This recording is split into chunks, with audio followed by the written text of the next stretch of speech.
Nasa loob po ngayon ng Philippine Area of Responsibility ang bagyong Sioni at sinasabing iikot muna ito sa kanyang kasalukuyang posisyon bago tahakin ng extreme northern Luzon. Kaya naman para pag-usapan po ang mga paghahanda ng lalawigan po ng Batanes na nasa isa sa dadaanan po ng bagyong Sioni, makakapanayan po natin si Governor Marilu H. Cayco ng lalawigan po ng Batanes. Rise and shine po, Governor Cayco. Magandang maga sa inyong lahat at sa inyong mga taga-tinig. Opo, Governor Cayco, this is Aljo Bendijo. Kasama din natin si Dayan Querer sa Rise and Shine Pilipinas ng PTV4. Gov, sa mga susunod na araw po ay inaasahan na dadaan dyan ang bagyong Sioni kung hindi ito magbabago ng direksyon. Kamusta po ang sitwasyon o kalagayan ng panahon dyan sa Basco? Sa ngayon po, lakas po ang hangin pero wala pong ulan at malamig po dito sa amin sa Batanes. At bilang paghahanda sa banta ng bagyong Sioni, kumikilos na po ang buong provincial government. Kahapon po, nagpulong na ang aming Provincial Disaster Risk Reduction and Management Council upang mamobilize na ang lahat ng concerned agencies. Sila ay kami ay 24 hours na nakaantabay. Maging ang aming PRRM office, ang aking opisina ay nanatiling nakaantabay hours upang bantayan ang paggalaw ng bagyong ito. Akin din nung Sunday pa ay akin na rin sinabihan na ang lahat ng mga mayors at barangay officials upang i-activate na ang kanilang DRRMOs upang masiguro ang buong paghahanda laban sa bagyong ito.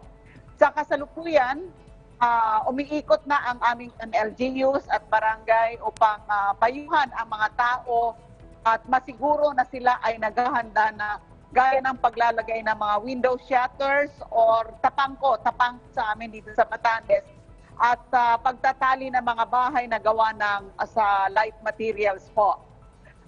Nakahanda na rin, nakaposition na lahat ng mga heavy equipment, sasakyan at iba pang kagamitan na aming gagamitin lalo na sa clearing and rescue operations. At naghahanda na rin ang aming PSWDO para sa relief goods kung kinakailangan para sa mga apektado. Ang aming bagong tayo na evacuation center sa aming logistics hub at iba pang designated evacuation centers sa mga munisipyo ay nakahanda na rin.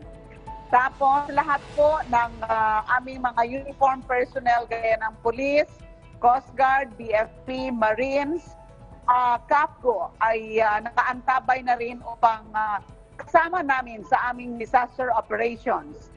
Sa pamamagitan ng Coast Guard ay nabisuhan na rin namin ang lahat ng mga mangingisda na huwag munang pumalaot. Sila ay nakabantay upang masiguro na walang paglalayag. Gaya ng kinasanayan namin, ako ay tiwala pa rin sa kahandaan o resiliency ng mga ibatan. Sa kabila nito, ang buong provincial government ay laging handa at dapat ay maagang kumikilos po. At tinitingnan ko yung track ng bagyo dahil nakuha ko yung report ng Pag-asa dito sa Batanes ay by tomorrow ay dadaan sa amin kung hindi iiba yung direksyon ng hangin. Pag ganito ang hangin, natiling north wind, ay sa tingin ko hindi ho kami hardly tatamaan. Pero kung mag-iba ang hangin, yun ho ang delikado po dito sa amin sa Batanes po. Okay, Governor Cayco, you mentioned na handa naman po yung mga evacuation centers. Kailan po ninyo i-advise, if ever po yung inyo po mga residente na magsilikas po doon sa kanila mga tahanan na inaasahan po nga maaapektuhan po nito po nga bagyong Sioni, kung sakaling lumakas po ito, wag naman po sana, Governor? Opo, yung mga MLGUs ko namin, mga mayor sa kabarangay captain, nasabihan na namin na yung mga nakatira sa coastal areas ay ililipat po sa evacuation center po. Okay, in worst case scenario po, Governor, may sapat po ba tayong supply ng pagkain dyan sa Batanes, ma'am? Opo, mayroon po kami. Mayroon po kaming mga nakapreposition na pagkain po dito sa Batanes. At mayroon pa naman kaming isa ng NFP. Pero kung magtagal na walang barko, kasi medyo matagal na wala kaming barko dahil sunod-sunod yung bagyo, ay magkakaroon kami ng problemang konti sa bigas. Yun po. Opo. Gov, karagdagang paalala na lang sa ating mga kababayan dyan na may paparating na bagyong si Sioni at inyong ginagawa pong paganda at ang ating pong laban din sa COVID-19.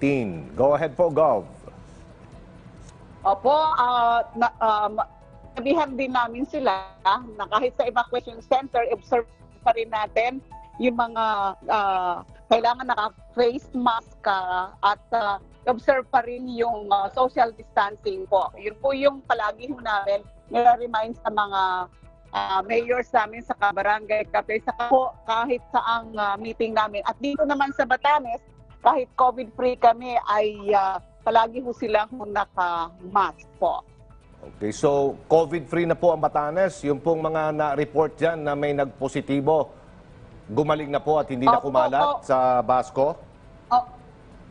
Opo, yung dalawang nag-positive sa COVID dito sa Batanes ay nakalabas na po sa isolation ho namin at hindi ho nagkaroon ng community transmission po. So yun lang po yung dalawa ho ang COVID positive. Sa ngayon po ay COVID-free na po kami dito sa Batanes. Pero kagaya ng sinasabi ko, kahit COVID-free po kami dito, ang mga tao ay disiplinado po na sila po ay palagi ho naka-mask po. At ino-observe ho namin yung social distancing ho dito. May singil ko lang, Gov, no? Hindi pa kayo tumatanggap ng LSI o kaya maturista dyan? Tama ho ba? Ay, hindi po. Tumatanggap po kami ng LSI dito sa Batanes. Tumatanggap po kami, pero ino-observe po namin yung 14-day quarantine po. Alright, opo.